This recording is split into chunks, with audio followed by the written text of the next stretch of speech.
जय सिया राम भक्तजनों।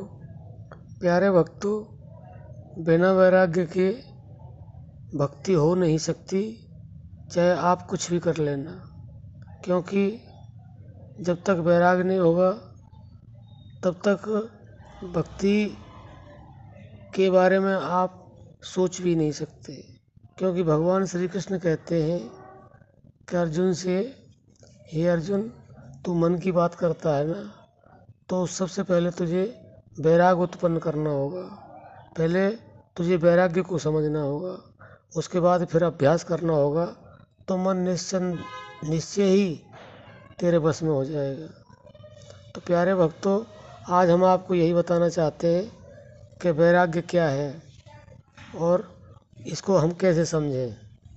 वैराग्य की बात वैराग्यवान पुरुष ही कह सकता है और उसी का कहना सार्थक भी है। क्योंकि वैराग्यमान पुरुषों के साथ वैराग्य मूर्तिमान होकर चलता है। वे जिस मार्ग से जाते हैं उस मार्ग में वैराग्य की बाढ़ आ जाती है। वैराग्यवान पुरुषों के नेत्रों से वैराग्य की लहरें निकल निकल कर चारों ओर फैलती रहती हैं। सभी भाव अपने सजातीय भावों को जागृत करते हैं, यह नियम है। अतः वैराग्य की लहरें जिन जिन मनुष्यों के हृदय में प्रवेश करती हैं, उन उन मनुष्यों के अंतःकरण में स्थित वैराग्य के भावों को जागृत करती हैं, उन्हें तीव्र करती हैं। वैराग्य के साथ ध्यान का अनवंचित संबंध है। आगे आगे वैराग्य रहता है, उसके पीछे उपामता, इन दोनों के पीछे परमात्मा का ध्यान। इस प्रकार वैराग्य और ध्यान का परस्पर संबंध वैसा ही है जैसा राम और सीता एवं लक्ष्मण का पथिक रूप में मिलता है। साथ साथ सीता जी रहती हैं, सीता जी के साथ राम, और राम के बिना लक्ष्मण को चैन कहाँ, और लक्ष्मण के बिना राम को। राम और लक्ष्मण सीता को अपने बीच में रखते हैं। ठीक उसी प्रकार जहाँ वैराग्य और ध्यान है, वहाँ उपरामता उनके बीच में अवश्य विद्यमान रहती है। अर्थात वैराग्य से उपरामता और उपरामता से परमात्मा का ध्यान स्वतः सिद्ध है। वैराग्यवान पुरुष के दर्शन मात्र से वैराग्य उत्पन्न हो सकता है। फिर उसके इशारे से, व्याख्यान से वैराग्य उत्पन्न हो जाए तो इसमें आश्चर्य की क्या बात है।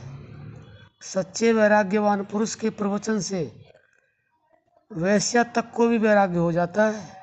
दत्तात्रेय जी के दर्शन से वैश्या को वैराग्य हो गया था। यवन भक्त हरिदास जी की क्रियाओं से उनके विरोधियों द्वारा भेजी गई अत्यंत पटु वैश्या भी अपनी वैश्यावृत्ति छोड़ संसार से विरक्त होकर हरि नाम परायण हो गई थी। जिसको फंसाने गई थी उसी के संबंध से मुक्त करने वाले जाल में स्वयं फंस गई। सच्चे वैरागियों का यही तो लक्षण है। कामी से कामी पुरुष में भी वैराग्य की ज्वाला उत्पन्न कर देना। तो प्यारे भक्तों, आप समझ गए होंगे। आप वैराग्य प्राप्त करो और वैराग्य से फिर आपको अभ्यास करना होगा, तो मन आपका बस में होगा, और मन बस में होगा तो परमात्मा का दर्शन होगा। तो आज के लिए सिर्फ इतना ही। जय सिया राम।